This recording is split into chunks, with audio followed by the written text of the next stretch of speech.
नमस्कार, आदाब, सत श्री अकाल। मैं हूं डॉक्टर अफसर और आप देख रहे हैं free legal aid and awareness channel law 21 online. आज हम जिस महत्वपूर्ण विषय पर चर्चा करेंगे वह है भारतीय साक्ष्य अधिनियम की धारा 117(1)(7) जो विवाहित महिलाओं द्वारा आत्महत्या करने के संबंध में एक अवधारणा के बारे में है। Presumption as to abetment of suicide by married women. इस पर आज हम चर्चा करेंगे और इसमें जो हम महत्वपूर्ण निर्णय माननीय उच्चतम न्यायालय के ले रहे हैं वो 1990 से लेकर 2024 तक के कुछ केस महत्वपूर्ण, उस पर हम डिस्कस करेंगे, उसको रेफर करेंगे और माननीय उच्चतम न्यायालय ने क्या व्यवस्थाएं दी है उस सेक्शन के बारे में क्या है। ये वीडियो जो LLB कर रहे छात्र हैं और जो विभिन्न कॉम्पिटिटिव एग्जाम दे रहे हैं उनके लिए बहुत ही महत्वपूर्ण होने वाला है, उनकी परीक्षाओं के संबंध में। और आप इसको चलते हैं हम वीडियो की तरफ। इस सेक्शन 117 भारतीय साक्ष्य अधिनियम 2023 जो है, इसमें presumption as to abetment of suicide by married women के बारे में व्यवस्था दी गई है। इसमें कहा गया है कि when the question is whether the commission of suicide by a women had been abetted by her husband or any relative of her husband, and it is shown that she had committed suicide within a period of 7 years from the date of her marriage, and that her husband, relative husband, subjected to her cruelty, the court may presume, having regard to all other circumstances of the case, that such suicide has been abated by her husband or relative of her husband. अर्थ यह है, इसका कहने का अभिप्राय यह है इस section का कि जब किसी विवाहित महिला द्वारा आत्महत्या की जाती है तो ये माना जाएगा commission of the suicide by married women कि उसके रिलेटिव या उसके हस्बैंड के रिलेटिव या हस्बैंड द्वारा उसको दुष्प्रेरित किया गया है आत्महत्या करने के लिए, और उसे टॉर्चर किया गया है, क्रूअल्टी की गई है, उसके साथ क्रूरता अपनाई गई है, सब्जेक्टेड टू हर क्रूरलिटी। तब ये यदि परिस्थितियां हैं, यदि किसी विवाहित महिला की द्वारा आत्महत्या की जाती है विवाह के 7 वर्षों के अंदर, और ये आता है साक्ष्य में कि उसके साथ क्रूरता की गई है, तो कोर्ट ये मानेगा, the court may presume having regard to all other circumstances. Court ये अवधारणा कर सकता है, अवधारणा रेस कर सकता है, प्रिजम्पशन रेस कर सकता है अन्य तथ्यों और परिस्थितियों का अवलोकन करने के बाद कि ये जो आत्महत्या विवाहित महिला ने की है ये उसकी पति या उसके रिश्तेदारों द्वारा जो क्रूरता की गई है इस कारण से की गई है। ये सेक्शन 117 भारतीय साक्ष्य अधिनियम का है। इस सेक्शन का यदि हम इतिहास देखें तो भारत में जब ज्यादा ऐसे केस आने लगे, विवाहित महिलाओं द्वारा आत्महत्या करने के मामले आए, तो इस सेक्शन भारतीय साक्ष्य अधिनियम जो पहले इंडियन एविडेंस एक्ट 1872 था, तो उसमें धारा 113A की वृद्धि की गई थी और जो 25 दिसंबर 1983 से लागू की गई थी। वैसे तो IPC में धारा 306 ऑलरेडी है सुसाइड के लिए, एबेटमेंट ऑफ सुसाइड के लिए, लेकिन जब महिलाओं के ऐसे मामले आने लगे तो भारतीय साक्ष्य अधिनियम इंडियन एविडेंस एक्ट 1872 में धारा 113A की वृद्धि की गई, और इस वृद्धि द्वारा जो प्रोसीजर है उसमें ये एक प्रिजम्पशन रेज किया गया, यदि इस तरह की घटना होती है तो कोर्ट में प्रिज्यूम, कोर्ट ऐसी अवधारणा बना सकता है कि ये विवाहित महिला की जो आत्महत्या है इसमें उसके पति द्वारा या उसके रिश्ते द्वारा क्रूरता की गई है। तो ये धारा जो 113A थी, अब नया एक्ट जो आ गया है भारतीय साक्ष्य अधिनियम 2023 का, इसमें यह धारा 117 इसका नंबर दिया गया है। अब ये धारा 117 है जिसमें यह अवधारणा माननीय न्यायालय बनाएंगे। इसमें एक्सप्लेनेशन भी दिया गया है सेक्शन 117 में, for the purpose of this section what is cruelty, तो cruelty shall have the same meaning as the section 86 of Bharatiya Nyaya संहिता। भारतीय न्याय संहिता में जो पहले IPC था उसमें यह धारा 498A थी, अब यह धारा का नंबर बदल गया है, प्रावधान वही है और धारा 85 और 86 दो हो गई हैं। 85 में इसका पनिशमेंट है और 86 में इसकी परिभाषा दी गई है कि क्रुएल्टी होती क्या है। तो धारा जो आपकी है ये क्रुएल्टी वाली, ये सेक्शन 86 भारतीय न्याय संहिता में ये डिफाइन किया गया है। Cruelty defined for the purpose of section 85। 25 में इसका पनिशमेंट दिया गया, 86 में इसकी परिभाषा दी गई है। तो परिभाषा में कहता है any wilful conduct which is of such a nature as likely to drive a woman to commit suicide. ऐसा विलफुल कंडक्ट है पति का या उसके रिश्तेदारों को जानबूझकर उसके साथ इंटेंशनली क्रूरता की जा रही है और वो इस नेचर की है कि likely to drive a woman to commit suicide. इतना मजबूर किया जा रहा है उस विवाहित महिला को उसके ससुराल में कि वो आत्महत्या करने के लिए वो मजबूर हो गई है, या अपने को किसी तरह का नुकसान पहुंचाने के लिए, इंजरी या danger to life, limb etcetera. तो क्रूरल्टी वही है जो भारतीय न्याय संहिता में अब सेक्शन 86 में डिफाइन की गई, जो 498 आईपीसी में पूर्व में थी। तो ये प्रावधान जिसमें जो है रिटेन किया गया है 113A का सेक्शन 117 हो गया है भारतीय साक्ष्य अधिनियम में, और 498A आईपीसी में जो क्रुएल्टी थी वो 86 में परिभाषित की गई है।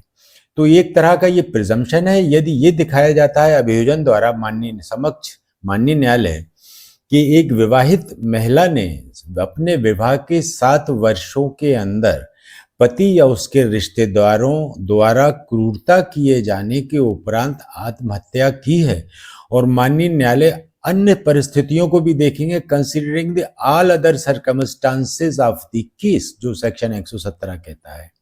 तो माननीय न्यायालय इसी की अवधारणा बना सकते हैं कि ये उसकी जो आत्महत्या है इसको दुष्प्रेरित किया गया है उसके पति या उसके रिश्तेदारों द्वारा। इस संबंध में जो हम रेफर कर रहे हैं अभी इस समय 2014 का है, Pinakin Mahipatray Rawal versus state of Gujarat. इसमें इस सेक्शन के बारे में बताया गया है कि जो पूर्व में जो सेक्शन था 113A वो 117 कर दिया गया है इस वक्त, पहले ये 113A था। और इसमें यह कहा गया है, माननीय न्यायालय ने 113A के बारे में बताया है कि this section was added to help the prosecution and establish their case of the suicide by a married woman effectively. अभियोजन की सहायतार्थ ये सेक्शन बढ़ाया गया है ताकि अभियोजन पक्ष अभियुक्त का अपराध साबित कर सके, क्योंकि इस तरह की जो आत्महत्या की घटनाएं होती हैं वो विवाहित महिलाएं के साथ होती हैं और वो अपने ससुराल में होती हैं। उस समय वहां पे वादी पक्ष का, मृतका के पिता, भाई वगैरह कोई साक्षी नहीं होते हैं। जो भी साक्षी होते हैं वो अभियुक्त गणी होते हैं, तो वो तो साक्ष्य अपने विरुद्ध नहीं देंगे।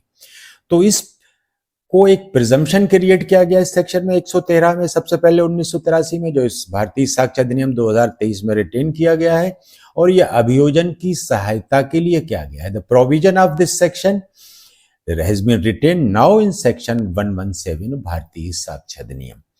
तो यदि अभियोजन ये साबित कर देता है कि 7 वर्ष के अंदर आत्महत्या हुई है, पति या रिश्ते द्वारा क्रूरता की गई है, उसके कारण हुई है, अन्य ऐसी परिस्थितियां और भी हैं, तो माननीय न्यायालय एक प्रिजम्पशन रेज कर लेंगे और बाद में फिर ये बर्डन अभियुक्त गण पे जाएगा कि वो बताएं कि किस तरह ये मृत्यु हुई है। नेसेसरी कंडीशन इसकी ये है, इस सेक्शन 117 को इन्वोक करने के लिए माननीय न्यायालय के सामने ये क्वेश्चन होता है, whether a suicide by a married woman was abetted by her husband और रिलेटिव। क्या ये जो आत्महत्या है पति या उसके रिश्तों द्वारा दुष्प्रेरित की गई है? तो इसमें एक ये साबित करना पड़ेगा, the suicide has taken place within the 7 years from the date of marriage. विवाह के दिनांक के बाद 7 वर्षों के अंदर ये आत्महत्या का प्रकरण आया है, और एविडेंसेस, साक्ष्य शो करते हैं कि हस्बैंड या उसके रिलेटिव द्वारा मृतका के साथ क्रूरता की गई है। यदि ये आ जाता है तो ये प्रिजम्पशन 117 में माननीय न्यायालय रेज करेंगे। अगला केस जो हम रेफर कर रहे हैं 2007 का है, Ananda Mohan Sen versus state of waste Bengal, 2007 का है, माननीय उच्चतम न्यायालय का। इसमें माननीय उच्चतम न्यायालय ने यह कहा है कि however the presumption is not mandatory, mayor permissive. माननीय न्यायालय बाध्य नहीं है प्रिजम्पशन रेज करने के लिए, क्योंकि जो एक्सप्रेशन यूज किया गया है वो एक्सप्रेशन है the court may presume, discretion है कोर्ट का। यदि माननीय न्यायालय सभी तथ्यों, परिस्थितियों, साक्ष्यों के आधार पर ऐसा समझते हैं तो वो प्रिजम्पशन रेज करेंगे, अन्यथा की दशा में माननीय न्यायालय बाध्य नहीं है, क्योंकि ये एक प्रिजम्पशन ऑफ फैक्ट है। एक consideration of all other circumstances of the case, सारे तथ्य और परिस्थितियों का माननीय न्यायालय अवलोकन करेंगे और मे strengthen the presumption or cause the court to abstain from drawing the presumption. Court चाहेंगे तो एब्सटेन करेंगे, नहीं रेज करेंगे प्रिजम्पशन। यदि वो संतुष्ट होंगे the court may raise a presumption. जो एक्सप्रेशन इसमें यूज किया गया है वो है expression may presume. The expression which qualifies that is a may presume the discretion is given to the court. Court का विशेष अधिकार इसमें यह रहता है, चाहेंगे तो डिस्क्रिशन है उनका तो रेस करेंगे, चाहे तो रेस नहीं करेंगे। तो इसमें the combined effect of this section 117 जो भारतीय साक्ष्य अधिनियम का है और सेक्शन 2H भारतीय साक्ष्य अधिनियम का है, जिसमें इस एक्सप्रेशन में प्रिज्यूम को डिफाइन किया गया है। तो जो it is not incumbent upon the court to raise a presumption, the condition mentioned in this section, the presumption under this section 117 जो है डिस्क्रिशनरी है, कोर्ट का डिस्क्रिशन है, चाहेंगे तो वो रेस करेंगे, चाहे तो नहीं करेंगे। तो the word may presume makes the presumption discretionary before the presumption under this section is raised. तो प्रोसिक्यूशन अभियोजन को ये शो करना पड़ेगा कि हस्बैंड और रिलेटिव ने मृतका के साथ क्रूरता की है, क्रुएल्टी की है, and married women committed suicide within the 7 years। ये दो बातों को प्रूफ करना पड़ेगा अभियोजन द्वारा, तब माननीय न्यायालय इसको प्रिजम्पशन को रेज कर सकते हैं। इस प्रिजम्पशन के बारे में हम आपको इसके लिए अलग से एक वीडियो तो बनाएंगे ही, लेकिन फिलहाल हम ये बता सकते हैं कि प्रिजम्पशन जो है भारतीय साक्ष्य अधिनियम में केवल दो तरह के होते हैं। एक प्रिजम्पशन ऑफ फैक्ट होता है, एक प्रिजम्पशन ऑफ लॉ होता है। प्रिजम्पशन ऑफ फैक्ट वो होता है जब भारतीय साक्ष्य अधिनियम की कोई धारा इस एक्सप्रेशन में प्रिज्यूम का शब्द ये यूज करती है। Expression means there is a discretion to the court whether to raise a presumption or not, चाहे तो प्रिजम्पशन रेज करें, चाहे तो ना करें। जब कोई एक्सप्रेशन यूज होता है द कोर्ट शैल प्रिज्यूम, ये प्रिजम्पशन ऑफ लॉ होता है। और इस केसेस में जब सेक्शन होता है, जैसे कि सेक्शन 118 है जो हम अगला वीडियो उस पर बनाएंगे डाउरी डेथ के संबंध में, तो उसमें एक्सप्रेशन शैल प्रिज्यूम यूज किया गया है। अभियोजन फाउंडेशनल फैक्ट यदि प्रूव कर देता है तो जब कोर्ट बाउंड है प्रिजम्पशन को रेस करने के लिए, और ये प्रिजम्पशन ऑफ लॉ होता है, कोर्ट बाध्य होते हैं। और जबकि ये दोनों ही प्रिजम्पशन रिबटेबल प्रिजम्पशन है, इनका कंटेस्टेशन किया जा सकता है।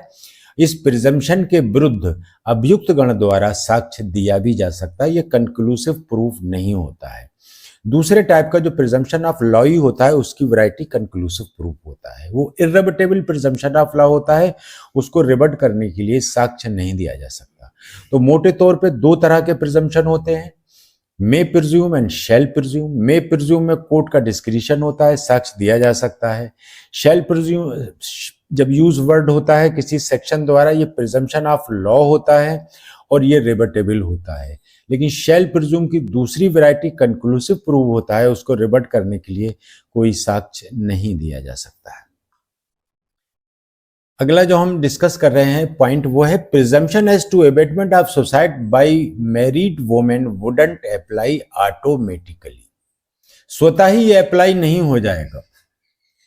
यदि ये साक्ष्य अभियोजन पक्ष द्वारा दिया भी जाता है कि विद इन 7 years ये मृत्यु हुई है, तो सिर्फ इस बिना पे ही ये कोर्ट प्रिजम्पशन को रेज नहीं करेंगे। इस संबंध में माननीय उच्चतम न्यायालय का 2004 का एक केस है, Hansraj versus state of Haryana. इसमें यह कहा गया है कि स्टैट्यूटरी प्रिजम्पशन है, it does not arise bye operation of law merely on the proof of the circumstances enumerated under this section. 117 Bharatiya साक्ष्य अधिनियम में जो परिस्थितियां दी गई हैं with in 7 years of the marriage और बिकॉज ऑफ द क्रुएल्टी, तो केवल इस बिना पे ही माननीय न्यायालय प्रिजम्पशन रेज नहीं करेंगे। Under this section the prosecution has first to established that the woman concerned has committed suicide within the period of 7 years from the date of marriage। पहले तो अभियोजन को यह साबित करना पड़ेगा कि विवाह का दिनांक क्या था, उसके 7 वर्ष के अंदर ही उसने आत्महत्या की है।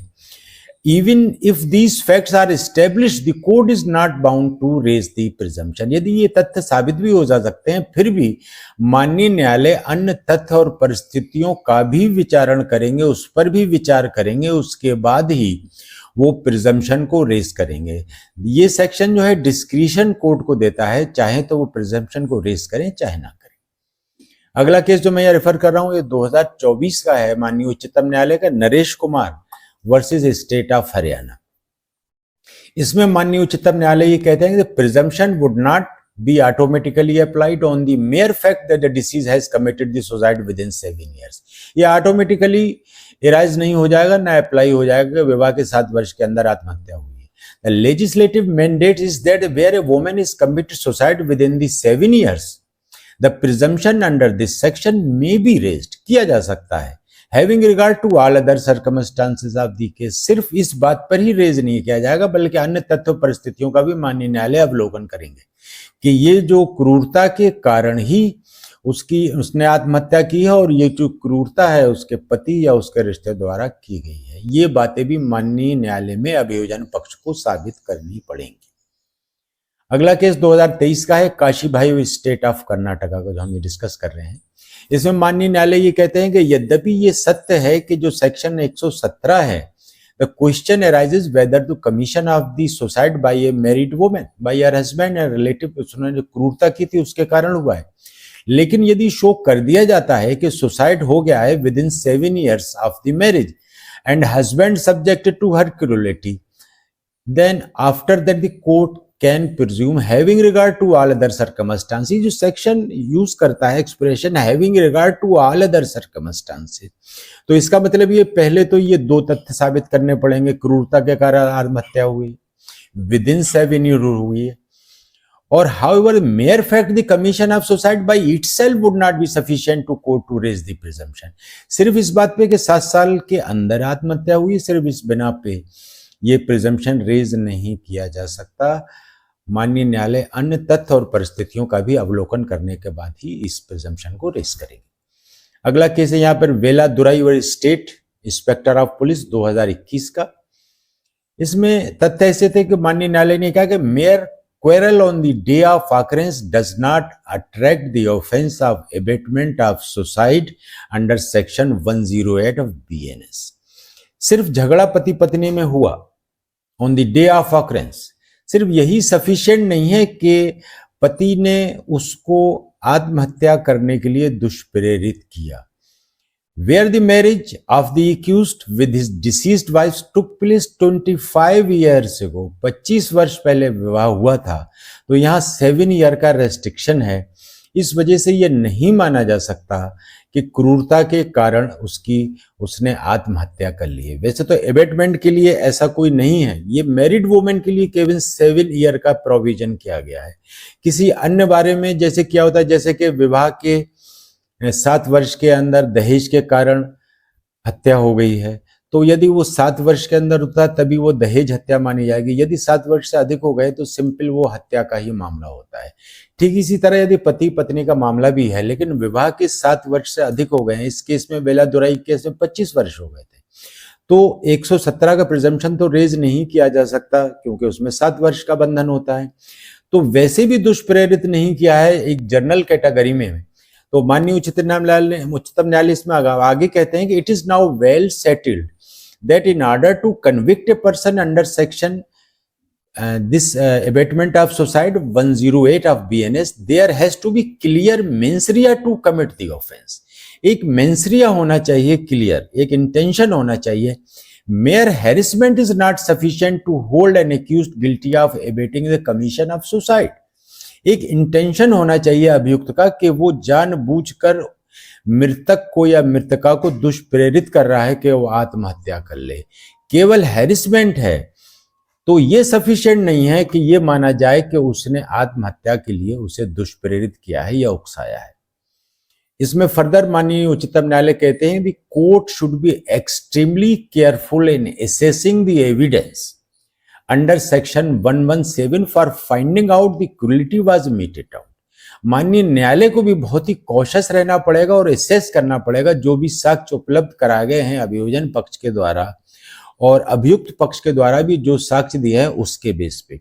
If it transpires that the victim committing suicide was hyper sensitive to the ordinary petulance, छोटी मोटी घटनाओं के लिए बहुत ज्यादा हाइपर सेंसिटिव है, शॉर्ट टेम्पर्ड है यदि कोई व्यक्ति, discord and differences in domestic life is quite common. माननीय उच्चतम न्यायालय कहते हैं डिस्कॉर्ड या इस तरह के छोटे मोटी कहा सुनी डिफरेंसेस, ये मैरिड लाइफ में this ordinary wear and tear of married life, ये सभी घरों में होता है। लेकिन यदि पति पत्नी के बीच में सिंपल किसी बात को लेकर झगड़ा हो गया है तो ये नहीं मान लिया जाएगा कि पति ने या किसी ने आत्महत्या के लिए दुष्प्रेरित किया है। जैसा कि मैंने डिस्कस किया, क्रूरल्टी का मतलब वही है जो डिफाइन किया गया है सेक्शन 117 एक्सप्लेनेशन में। कहते हैं कि क्रूरल्टी वही है जो भारतीय न्याय संहिता की धारा 86 में जिसको परिभाषित किया है, क्रूरल्टी वही है इस सेक्शन के लिए। अगला केस हम यहां पर ले रहे हैं, हंसराज स्टेट ऑफ हरियाणा 2004 का है। इसमें माननीय न्यायालय कहते हैं where there is an allegation of cruelty the court must consider the nature of cruelty to which a woman was subjected having regard to the meaning of word cruelty as contained in section 86 में जो 490A का प्रावधान पहले था जो retain किया गया है सेक्शन 86 में, तो माननीय न्यायालय को ये देखना पड़ेगा कि जो क्रूरल्टी को परिभाषित किया है वो फैक्ट्स यहाँ वेरीफाई हो रहे हैं या नहीं साक्ष्य के आधार पर। Mere fact that a woman committed suicide within the 7 years of marriage and that she had been subjected to cruelty by her husband does not automatically give rise to the presumption. सिर्फ harassment था, cruelty थी और आत्महत्या के लिए there must be intention by the husband और relatives, इस तरह से दुष्प्रेरित उन्होंने किया हो कि उसने आत्महत्या की हो, जब ये प्रिजम्पशन रेस किया जा सकता है, अन्यथा की दशा में नहीं किया जाएगा। 2021 का अगला केस है 2001 का पवन कुमार स्टेट ऑफ हरियाणा का। इसमें माननीय उच्चतम न्यायालय कहते हैं cruelty as defined in section 498 है जो now section 86 can be physically or mentally, दोनों क्रूरल्टी दोनों तरह की हैं इसमें सेक्शन में। फिजिकल क्रूरल्टी भी हो सकती है, मेंटल भी हो सकती है, हैरेसमेंट हो सकता है। Cruelty not harassment need not be physical, जरूरी नहीं कि फिजिकली आदमी प्रेजेंट हो, फिजिकली क्रूअल हो, मारपीट कर रहा हो। मेंटल टेंशन भी किसी को दिया जा रहा है, उसे प्रताड़ित किया जा रहा है वर्बली, तो भी क्रूरल्टी है। Even mental torture in a given case would be in a case of cruelty and harassment within the meaning of this section. And what is defined in section 86 and that is the cruelty. अगला case 2014 का है, पिनाकिन महिपात्री रावल का, जो मैंने पहले भी उद्धृत किया है।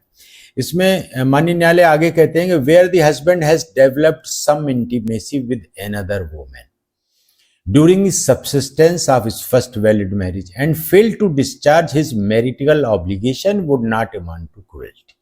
यदि वो अपने अवैध संबंध किसी महिला के साथ विवाह के दौरान बना भी लेता है तो ये क्रूरल्टी नहीं माना जाएगा, but it must be of such a nature as likely to drive the spouse to commit the suicide to fall within this section of cruelty.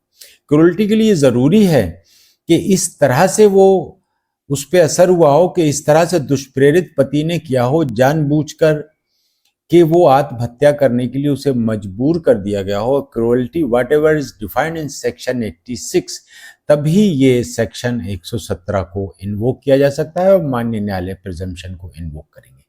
All other circumstances जो सेक्शन कहता है, इसके लिए case है Ramesh Kumar state of Chhattisgarh 2001 का। तो इसमें माननीय न्यायालय कहते हैं firstly the presumption is not mandatory, it is only permissive. Court के लिए परमिसिव है, डिस्क्रिशन है, is the employment expression of May presume suggest. May presume कहता है कोर्ट चाहेंगे तो रेस करेंगे, चाहे तो नहीं करेंगे। सेकंड थिंग क्या कहते हैं, secondly the existence and availability of 3 circumstances that has been mentioned in section 86, this simply shall not like a formula enable the presumption being drawn in favor of the prosecution। सिर्फ यही नहीं, all facts and circumstances before the presumption may be drawn, the court shall have to consider and regards to all other circumstances of the case। इन दो बातों के हो जाने के उपरांत ही प्रिजम्पशन रेज नहीं किया जाएगा। माननीय न्यायालय सभी तथ्य और परिस्थितियों का अवलोकन करने के पश्चात यदि संतुष्ट होते हैं जब प्रिजम्पशन रेज करेंगे। Consideration of all other circumstances में स्ट्रेंथन द प्रिजम्पशन, इस प्रिजम्पशन को और तथ्य परिस्थिति जो है उसको भी अवलोकन करेंगे। Cause and effect relationship between the cruelty and the suicide for the purpose of raising presumption is necessary. What is the cause? Cruelty may be the cause and effect will be the suicide. There must be a direct relation should be established by the evidences before the honorable court. माननीय न्यायालय के सामने cause and effect की स्थिति आनी चाहिए, ये connected होना चाहिए, अनकनेक्टेड नहीं होना चाहिए। कॉज तो बता दिया कि ये दुष्प्रेरित किया है, इसने ये टॉर्चर किया, लेकिन उसका इफेक्ट भी उधर होना चाहिए direct. Equal and opposite reaction जो कहा जाता है, तो उसका equal and opposite negative reaction होना चाहिए। दुष्प्रेरणा के आधार पर आत्महत्या होनी चाहिए, अनकनेक्टेड नहीं होनी चाहिए। अगला केस जो मैं रेफर कर रहा हूं हीरालाल स्टेट ऑफ राजस्थान 2017 का है। इसमें माननीय न्यायालय ने ये पाया कि जो इनलॉज द्वारा जो है मृतका के हैरिस किया गया था उसे, और deceased was harassed but the harassment is something lesser degree of cruelty। माननीय न्यायालय ने कहा हैरिसमेंट तो था इसमें, लेकिन ये हैरिसमेंट क्रूअल्टी की एक छोटी डिग्री थी। The court also found in this case, even if the presumption under this section would apply, it has been fully rebutted for the reason that there is no link or intention on the part of the in-laws to assist the victim to commit suicide। किसी भी तरह से accused की family ने किसी भी तरह से उसको ऐसा दुष्प्रेरित नहीं किया कि वो सुसाइड कर ले। In the absence of intention mere finding of harassment would not lead to conclusion that there is a abatement of suicide. सिर्फ हैरेसमेंट के बेस पे ही आप ये नहीं कह सकते, वुड नॉट लीड टू, इस निष्कर्ष पर नहीं पहुंच सकते कि हैरेसमेंट की वजह से harassment is abetment to suicide. ऐसा नहीं है। उन्होंने कहा हैरेसमेंट जो है क्रूरल्टी की एक लोअर डिग्री होती है। लैंडमार्क केस है हीरालाल स्टेट ऑफ राजस्थान का। अगला केस माननीय उच्चतम न्यायालय का 2020 का है। यह है गुरजीत सिंह स्टेट ऑफ पंजाब का। इसमें कोई एविडेंस ऐसी नहीं थी शो करने के लिए कि जिससे ये साबित हो सके कि accused ने ओमिशन किया कि omission of accused which instigated the deceased to commit suicide।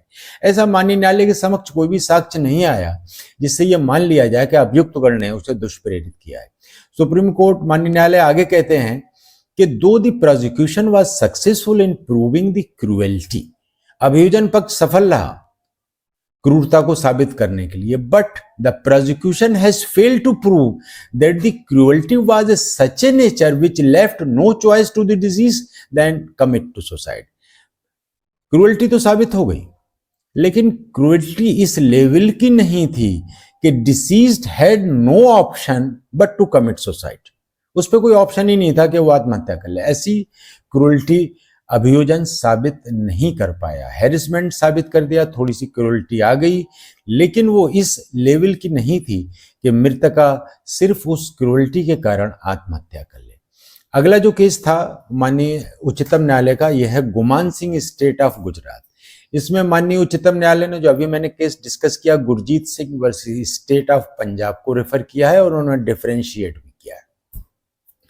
माननीय न्यायालय कहते हैं कि जो गुरजीत सिंह का केस था, जो supreme court in this case में ऑब्जर्व कि in this case not only the specific charge was framed against the accused on one hand, the defence failed to adduce any evidence to rebut the presumption. इस case को उन्होंने differentiate किया। उन्होंने ये कहा कि इसमें अभियोजन पक्ष सबल रहा क्रूरल्टी को साबित करने के लिए, लेकिन डिफेंस अभियुक्त गण विफल रहे और वो उस प्रिजम्पशन जो रेज किया माननीय न्यायालय ने उसे कंट्राडिक्ट या रिबट नहीं कर पाए।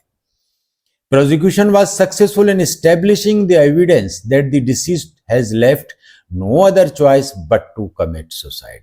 इस स्तर तक अभियोजन ने यह साबित कर दिया कि इतना उसे उकसाया गया, इतना उसके साथ टॉर्चर किया गया, क्रूरल्टी की गई कि deceased had no option but to commit suicide. Supreme Court ने कंफर्म किया इसमें कन्विक्शन अभियुक्त गणों का।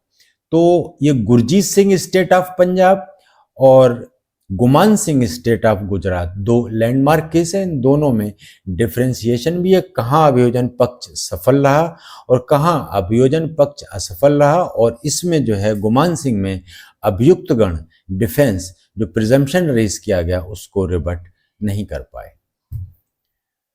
अगला केस यहां पर मैं डिस्कस कर रहा हूं यदन पुदी मधुसूदन राव स्टेट ऑफ आंध्र प्रदेश का है। इसमें भी 117 का सेक्शन रेस किया गया था। इसमें फैक्ट्स ये थे कि जो डिसीज्ड मृतका थी वो बीमार रहती थी और उसने अपना वजन भी लूज किया था 20 केजी तक। फिर भी उसका ये केस एबेटमेंट ऑफ सुसाइड का रजिस्टर्ड हुआ। डिसीज्ड के फादर ने ही इसमें जो है एफआईआर दर्ज कराई, but the FIR was 6 days delay थी, उसमें 6 दिन बाद कराई गई। इमीडिएटली इसमें इस संबंध में कोई एफआईआर दर्ज नहीं हुई कि मृतका ने ससुराली जनों की क्रूरता के कारण आत्महत्या कर ली है, क्योंकि वो स्वयं ही बीमार रहती थी और इस वजह से उसने आत्महत्या कर ली। ऐसा कोई साक्ष्य नहीं आया माननीय न्यायालय के समक्ष। तो इसमें सुप्रीम कोर्ट ने यह कहा, to attract the ingredient of this abetment of suicide there must be evidence to substantiate the existence of suicide. आत्महत्या के लिए उकसाने के लिए, दुष्प्रेरित करने के लिए और साक्ष्य भी होना चाहिए। सिर्फ इतना ही सफिशिएंट नहीं है कि विवाह के 7 वर्षों के अंदर आत्महत्या हो गई, क्रूरता भी साबित करनी होगी और क्रूरता इस लेवल की हो, drive a women to commit suicide, दो डिफाइन किया गया है सेक्शन 86 भारतीय न्याय संहिता में, जो फूड में 498 था, उस लेवल की होनी चाहिए। 2023 का केस है। अगला केस 1990 का है, गुरबचन सिंह वर्सेस सतपाल सिंह का। इसमें रेट्रोस्पेक्टिव इफेक्ट का बताया है कि ये जो 117 में जो प्रोसीजरल लॉ में जो अमेंडमेंट किया था, नया सेक्शन को इंसर्ट किया गया था, ये कोई नया अपराध लेजिस्लेचर ने नहीं बनाया, बल्कि प्रोसीजरल चीज है और इसका रेट्रोस्पेक्टिव इफेक्ट हो सकता है। यदि प्रोस्पेक्टिव इफेक्ट ये होता है कि आज जैसे किसी व्यक्ति ने कोई एक्ट किया और आज उसके विरुद्ध कोई कानून नहीं है, कल कोई कानून बन जाता है, तो प्रोस्पेक्टिव इफेक्ट होता है, आप उसको दंडित नहीं कर सकते। लेकिन ये जो प्रोसीजरल लॉ है, ये पिछली तारीख से भी इफेक्टिव हो सकता है, क्योंकि अपराध पहले हुआ है, उसके बाद इसका ट्रायल शुरू हुआ, तो जब यदि नया कानून भी आ जाता है तो ये नया कानून भी अप्लाई हो सकता है। कि जैसा कि ये सेक्शन 113A जब 1983 में लागू किया था, तो उससे पूर्व के जो अपराध थे, जो ट्रायल हुआ, तो 113 आने के बाद तो 113 सेक्शन उसमें लागू हुआ। तो ये एक लैंडमार्क केस है, गुरबचन सिंह व सतपाल सिंह 1990 का। स्टैंडर्ड ऑफ प्रूफ क्या होता है? तो स्टैंडर्ड ऑफ प्रूफ के लिए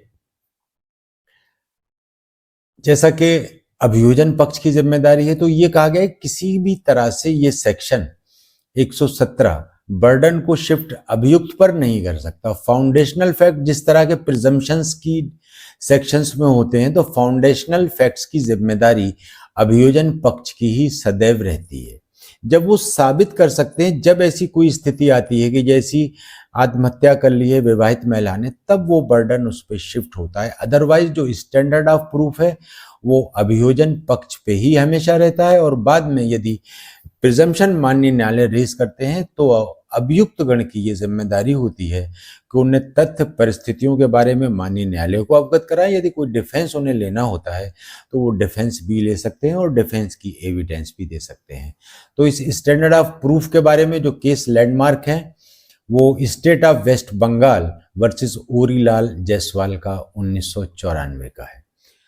तो व्यूअर्स, ये हमारा वीडियो था। ये विवाहित महिलाओं द्वारा जो विवाह के 7 वर्ष के अंदर आत्महत्या करने के संबंध में जो मामले होते हैं, उसमें अभियोजन पक्ष अपने सभी साक्ष्य प्रस्तुत करने के बाद फिर ये 117 में प्रिजम्पशन रेज किया जाता है। ये धारा सबसे पहले 113A थी जो 1983 में बढ़ाई गई थी लेजिस्लेचर द्वारा 25 दिसंबर 1983 एज फार डाउरी डेथ के संबंध में जो प्रिजम्पशन रेज किया गया, उसके लिए 113B बढ़ाई गई थी 19 नवंबर 1986 से, इसके 3 साल बाद। तो पहले ये सुसाइड के लिए बढ़ाई गई थी, फिर उसके बाद फिर डाउरी डेथ के लिए प्रिजम्पशन क्रिएट किया है, जो अब धारा 118 भारतीय साक्ष्य अधिनियम है। अगला वीडियो में हम उस पर ही आपके सामने वीडियो प्रस्तुत करेंगे। तो फ्रेंड्स, ये था हमारा आज का वीडियो। यदि आपको हमारे समझाने समझने का तरीका सही लगा हो तो आप लाइक करें वीडियो को और शेयर करें इसको, और चैनल पर यदि पहली बार पधारे हैं तो चैनल को हमारे सब्सक्राइब भी करें और बेल आइकन भी दबाएं। तो धन्यवाद फ्रेंड्स, वीडियो देखने के लिए आपका बहुत बहुत धन्यवाद। मिलते हैं हम नए वीडियो में जो हम अगला वीडियो 118 सेक्शन भारतीय साक्ष्य अधिनियम में बनाने का प्रयास करेंगे।